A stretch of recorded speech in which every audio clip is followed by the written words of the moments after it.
하느님 뜻의 나라를 위한 말씀들.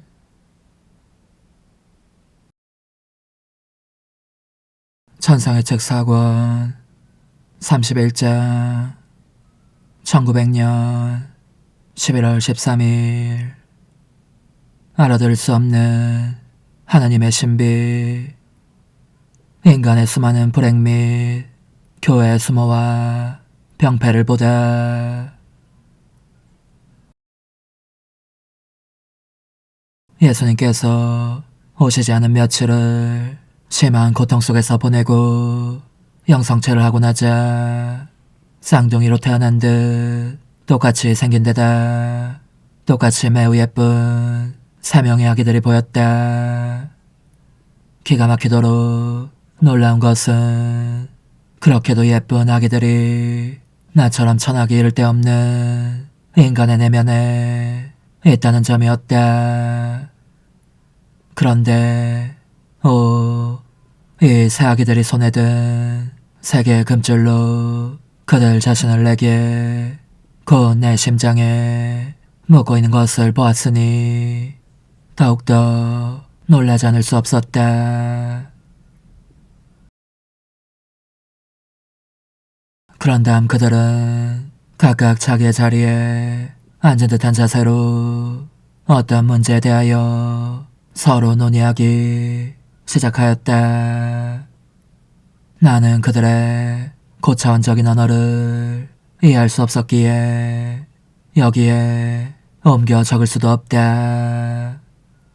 다만 빛이 번쩍 빛나는 듯한 짧은 순간에 인간의 수많은 불행들을 보았고 교회의 수모와 박탈당한 헐벗음을, 그리고 사람들의 빛이 되는 대신 암흑이 되고만 사제들을 보았다고 말할 수 있을 뿐이다. 이 환시로 말미암아 극도로 괴로워진 나는 이렇게 기도하였다. 지극히 거룩하신 하느님, 교회에 평화를 주시고 악인들이 교회에서 박탈한 것을 되돌려 주시며 악인들이 선인들의 등 뒤에서 조롱하지 못하게 해 주소서. 내가 그렇게 기도하자 그 새 아기들은 이렇게 말했다. 이는 알아들을 수 없는 하느님의 신비들이다. 그런 다음 그들은 사라졌고 나는 내 몸속에 돌아와 있었다.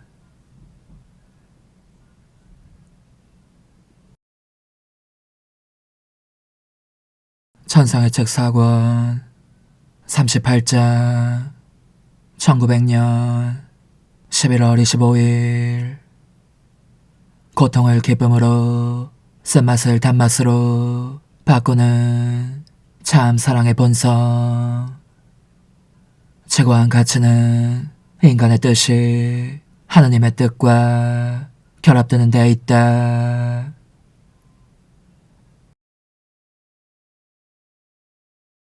다정하신 예수님께서 늦도록 오시지 않으니 영 오시지 않을까봐 불안했다. 그런데 깜짝 놀랄 정도로 갑자기 오시더니 이렇게 말씀하셨다.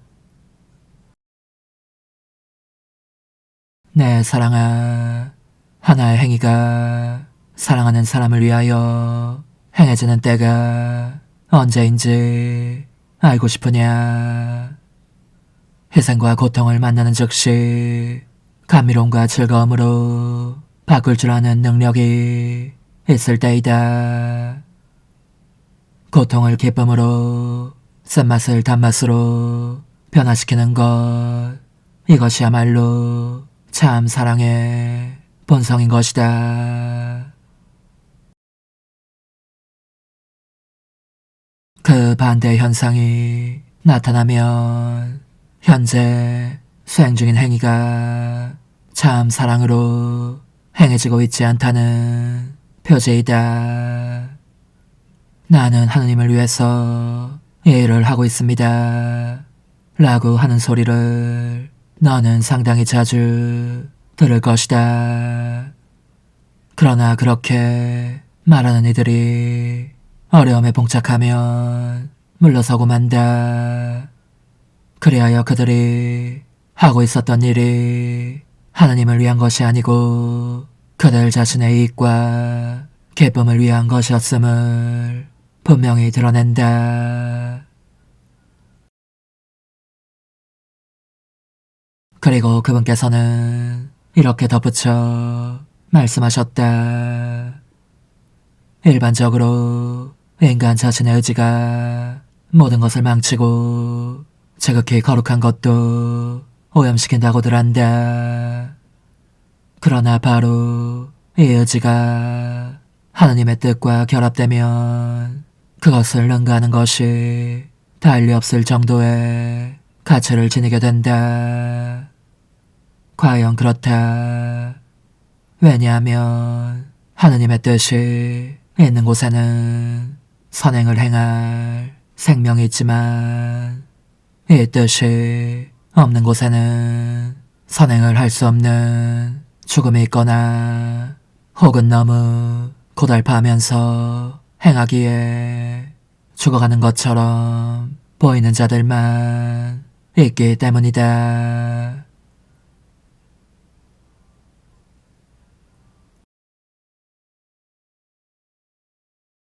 천상의 책 4권 40장 1900년 12월 23일 하느님 뜻의 거룩함 앞에서는 어떤 격정도 살아남지 못한다.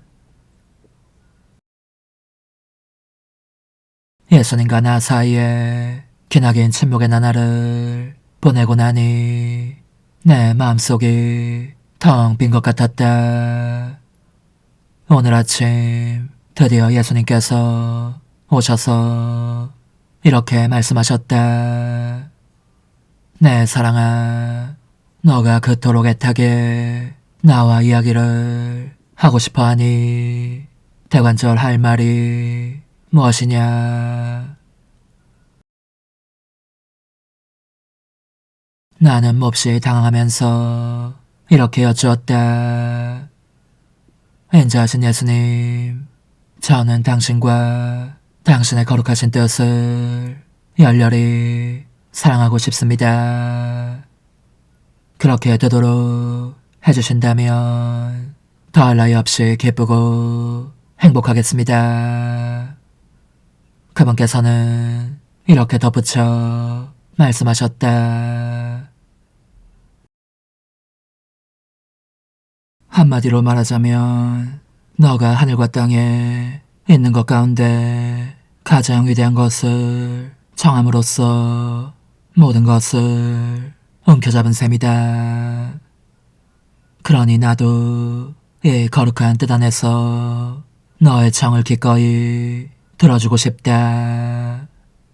나의 뜻이 너에게 더욱 감미로운 것이 되게 하려면 이 뜻의 영역 안으로 들어와서 그것의 여러 특성들을 찬미하여라. 어떤 때는 그 거룩함 안에, 어떤 때는 그 선성 안에, 어떤 때는 그 겸손 안에, 어떤 때는 그 아름다움 안에, 또 어떤 때는 이 뜻이 낳는 평온한 끈기 안에 멈춰서고 나면서 말이다. 이와 같이 너가 멈춰 설 때마다 내 거룩한 뜻에 관하여 아직 알려지지 않은 새 지식을 얻을 것이고 단단히 사로잡힐 만큼 매료되어 다시는 이 뜻을 떠나지 않게 될 것이다. 이것이 너에게 크나큰 유익을 안겨줄 것이다.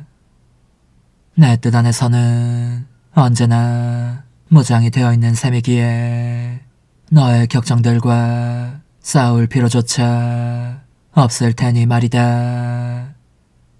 무릇 격정들이란 죽어가고 있는 것 같다가도 다시 전보다 더 강력하고 사납게 용솟음치기 마련이지만 너가 내 뜻 안에 있으면 사실 아무런 싸움이나 소요 사태가 없어도 조용히 죽기 마련이다. 내 뜻에 거룩함 앞에 감히 나타날 수 없기에 저절로 생명을 잃고 마는 것이다. 그러니 영원히 격정의 동요를 감지하는 것은 그가 내 뜻의 범위 안에서 끊임없이 살고 있지는 않다는 표지이다. 때때로 그 자신의 뜻 안으로 잠시 도망치고 나기에 부패한 본성에 악취를 풍기지 않을 수 없어지는 것이다. 이와 반대로 너가 언제나 확고하게 나의 뜻 안에 머물러 있으면 모든 것에서 자유로워질 터이니 나를 사랑하고 그 보답으로 내 사랑을 받는 일만 하면 될 뿐이다.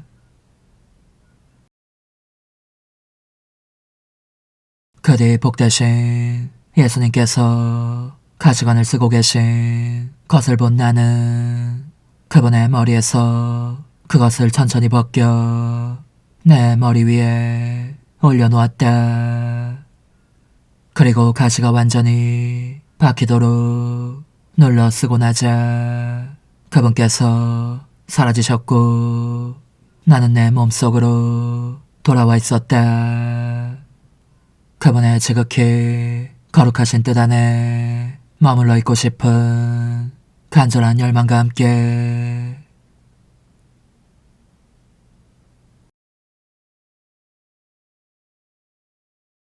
천상의 책 4권 43장 1900년 12월 27일 하느님은 결코 변화를 타는 분이 아니지만 사탄과 인간의 본성은 늘 변하기 마련이다. 오늘 아침 나는 산 제물로 살아가는 내 처지가 내 안에 계신 주님께서 원하시는 일이 아닐지 모른다는 불안을 떨치지 못했다. 더군다나 예수님께서 내게 오시는 것을 합당하게 여기시지 않는 것 같았다. 그래서 오래도록 기다린 끝에 그분을 뵙자마자 나의 그 불안을 털어놓았더니 그분께서 이렇게 말씀하셨다. 내 딸아, 너는 무엇보다도 우선 나의 능력이 너를 이 처지에 있게 했다는 것을 알아야 한다. 너가 이리도 오랜 기간에 걸쳐 이 상태로 침상에만 북받쳐 있을 힘을 나 아닌 누가 줄 수 있었겠느냐. 홀로 한 구석만이 이 일이 나의 일이라는 확실한 표이다. 홀로 하느님만이 변화를 타지 않기 때문이다. 이와 대조적으로 사탄과 인간의 본성은 항상 변하기 마련이다. 그들은 오늘 좋아하는 것을 내일 싫어하고 오늘 싫어하는 것을 내일 좋아하면서 거기서 만족을 찾는 것이다.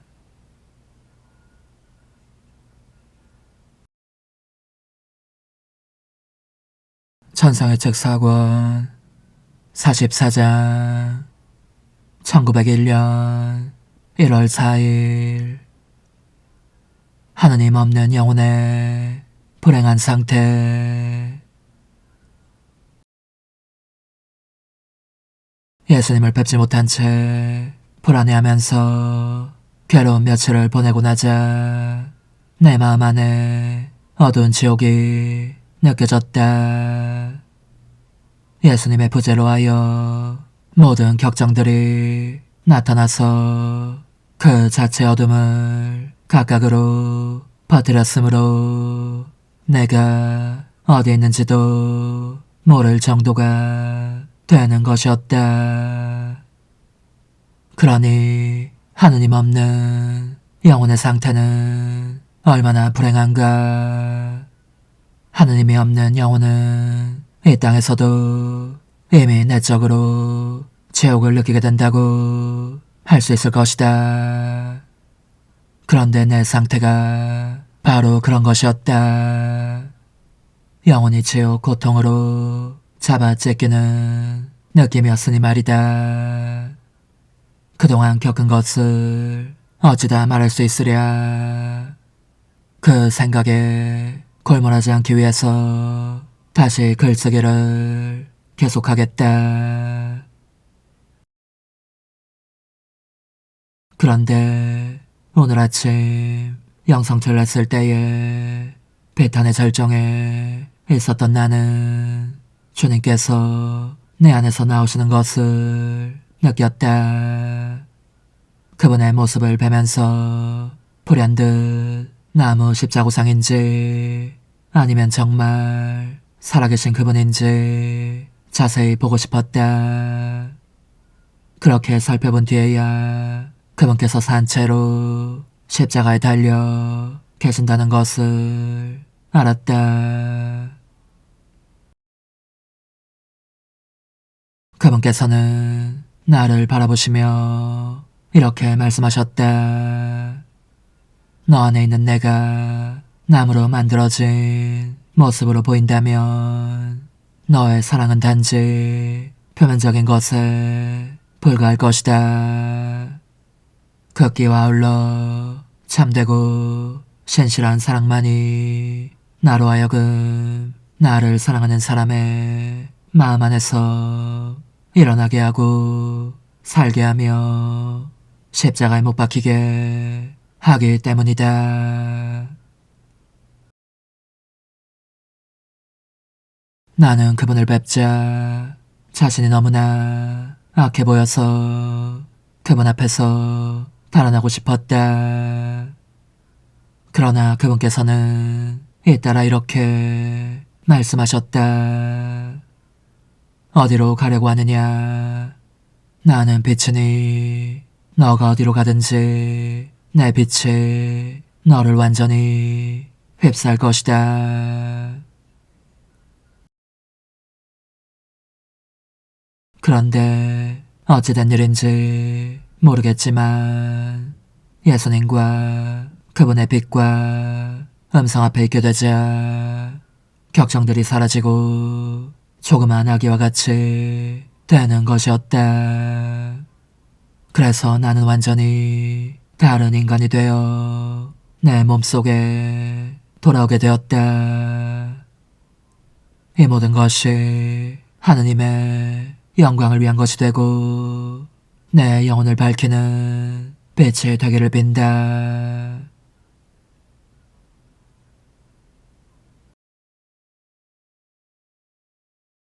천상의 책 4권 49장 1901년 1월 16일 예수님의 마음에 들게 사랑을 베푸는 방법. 예수님께서 이 세상에 대해서 진노하고 계심을 계속 지켜보면서 나는 그 노여움을 풀어드리는데 전념하려고 했지만 그분께서는 내 주의를 딴 데로 돌리게 하시며 이렇게 말씀하셨다. 내가 가장 기꺼이 받아들일 수 있는 사랑은 내게 가장 가까운 이들을 위해서 베풀어지는 사랑이다. 그런데 내게 가장 가까운 이들은 연옥에서 정화되고 있는 이들이다.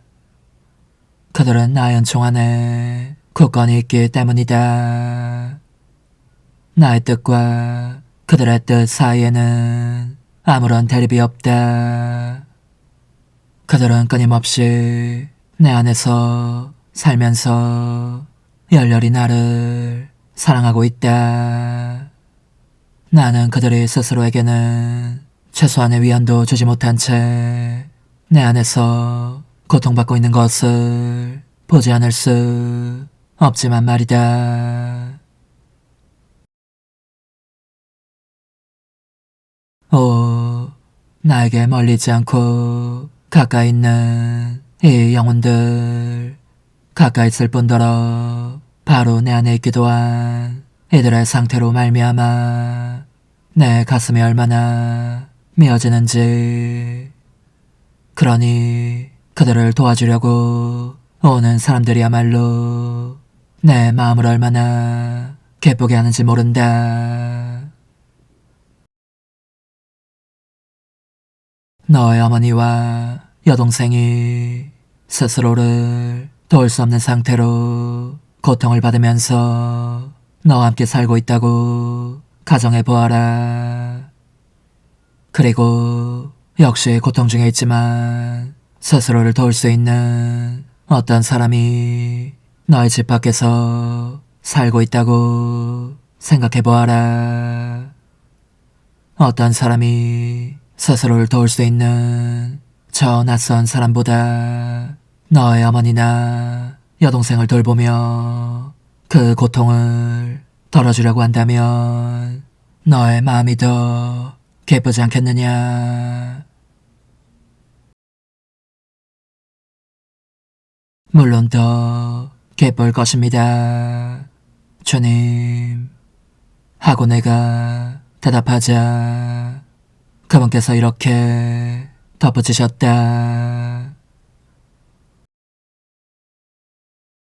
두 번째로 내 마음을 기쁘게 하는 사랑은 세상에 살고 있으나 연옥 영혼과 거의 같은 상태로 살고 있는 이들을 위해서 베풀어지는 사랑이다.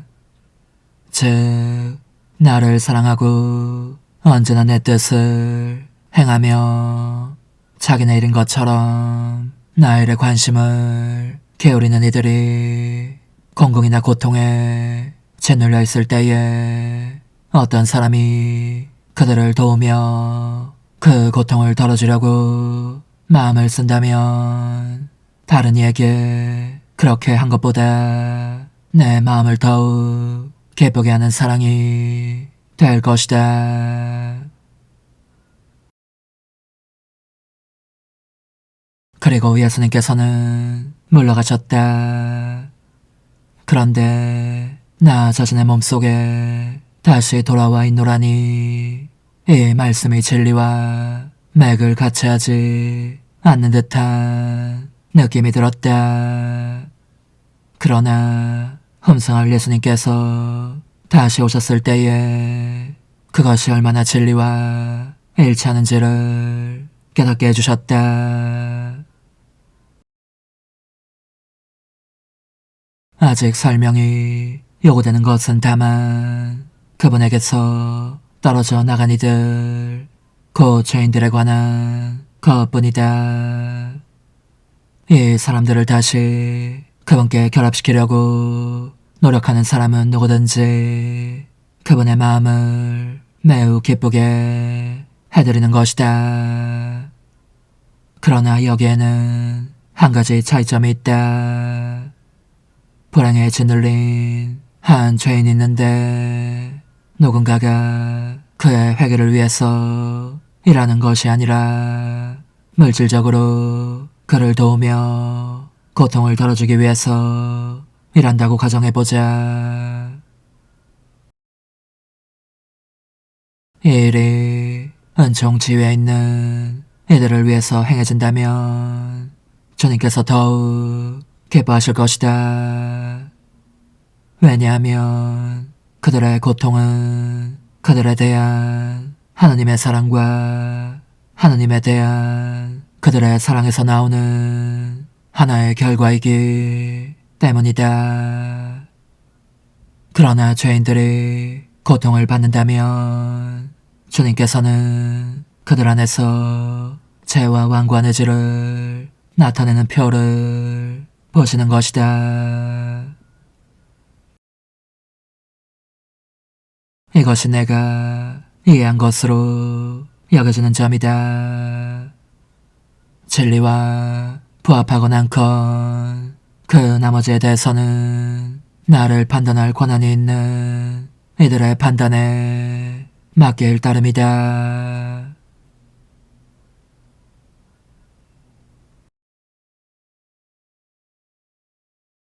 천상의 책 4권 52장 1901년 1월 30일 저속한 이득 추구라는 독의 만연.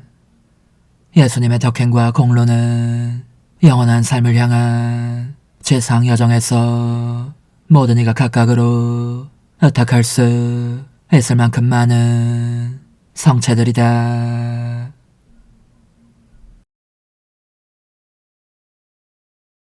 복되신 예수님께서 아침에 오시더니 나를 몸 바깥으로 나오게 하시고 여러 계층의 수많은 사람들, 곧 사제와 수도자와 평신도들 가운데로 데려가셨다. 그분께서는 괴로워 탄식하시며 이렇게 말씀하셨다. 내 딸아, 이익 추구라는 독이 모든 마음들 안에 들어갔으니 그들은 마치 해면처럼 이 독을 빨아들인다. 전염성이 강한 이 독이 수도원들과 사제들과 평신도들에게 침투한 것이다. 따라 진리의 빛과 덕행의 힘에 굴하지 않는 것은 저속한 이득에 굴하기 마련이다. 그러니 이 독 앞에서는 지극히 높고 고상한 덕행들도 부서지기 쉬운 유리처럼 산산이 무너지고 마는 것이다. 지극히 사랑하올 예수님께서 눈물을 흘리시는 것을 보면서 내 영혼이 얼마나 갈갈이 찢어지던지 도저히 형언할 수가 없다. 내가 어떻게 해야 울음을 그치실지 알 수 없어서 이렇게 말씀드렸던 것이다. 제 사랑이시여, 제발 그만 우십시오. 그들이 당신을 사랑하지 않더라도 그 독 때문에 분별력이 없어져서 당신을 모욕하며 그것에 푹 젖어 있다 하더라도 셀 수 없이 많은 영혼들이 당신을 사랑하고 있는 데다 저도 당신을 사랑하며 찬미하고 오로지 당신만을 갈망하면서 세상 것은 모조리 쓰레기로 여기고 있습니다. 그러니 우리의 사랑을 흐뭇해 하시며 울음을 그치십시오. 그리고 쓰디씀을 느끼신다면 제게 그 쓴물을 부어넣어 주십시오. 저는 당신께서 오시는 걸 보기보다는 그 쓴물을 받아 마시는 것이 한결 더 기쁘겠습니다. 그분께서는 나의 말을 들으시고 울음을 그치시더니 내게 쓴물을 좀 흘려 넣어주시고 십자가 고통도 나누어 주셨다. 그런 다음 이렇게 덧붙여 말씀하셨다. 순환을 통해서 얻은 나의 덕행과 공로는 영원한 삶을 향한 지상 여정에서 모든 이가 각각으로 의탁할 수 있을 만큼 많은 굳건한 성체들이다. 그러나 은혜를 모르는 인간은 이 굳건한 성체들로부터 달아나서 하찮은 쓰레기에 의지하며 멸망의 길로 내리닫는 것이다. 예수님께서는 사라지셨고 나는 내 몸속에 돌아와 있었다.